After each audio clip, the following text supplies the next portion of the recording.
"Nuevo mundo!" shouted the sailors. The sea was rippling like the bottom of a woven grass-rope chair. A new world.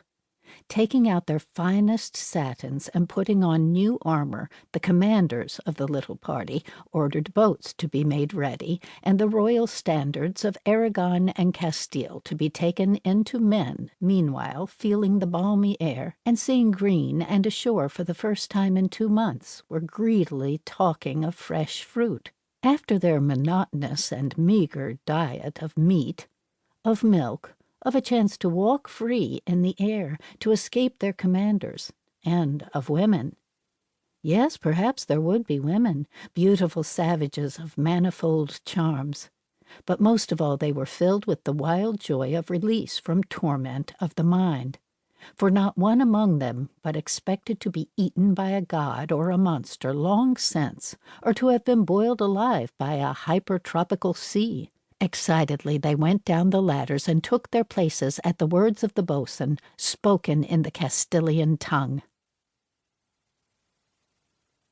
Of Columbus's small talk on that occasion nothing remains, but it could not have been of Eric the Discoverer, nor of the parties of Asiatics and islanders, Pacific islanders who had in other ages peopled the continents from the east. No matter.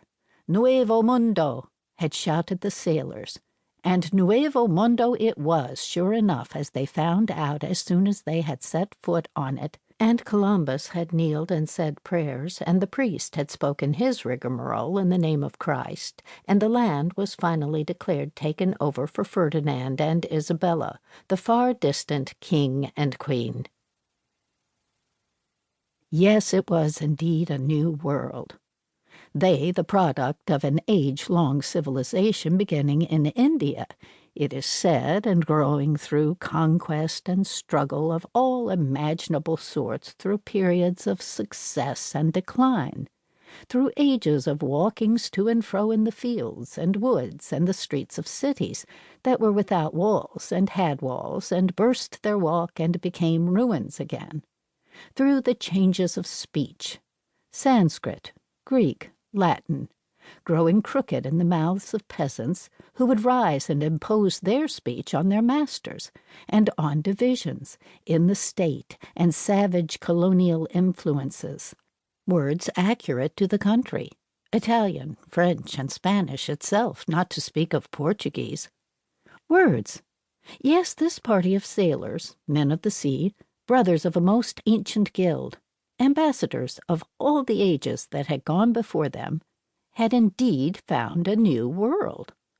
A world, that is, that knew nothing about them, on which the foot of a white man had never made a mark such as theirs were then making on the white sand under the palms. Nuevo mundo! The children, released from school, lay in the gutter and covered themselves with the fallen poplar leaves. A new world. All summer the leaves had been thick on the branches, but now, after the heat and the rain and the wind, the branches were beginning to be bare. More sky appeared to their eyes than ever before. With what relief the children had pranced in the wind! Now they lay half covered in the leaves and, enjoying the warmth, looked out on the new world. And he was passing and saw them, and wondered if it were too late to be Eric.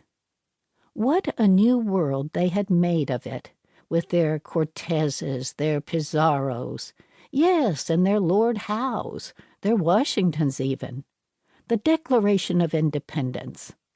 I wonder, he said, whether it could be possible that the influence of the climate, I wonder if the seed, the sperm of that, existed in Columbus. Was it authentic? Is there a word to be found there? Could it be that in those men who had crossed, in the Norse as the Mongols, something spontaneous could not have been implanted out of the air? Or was the declaration to be put to the credit of that German George? Was it only the result of local conditions,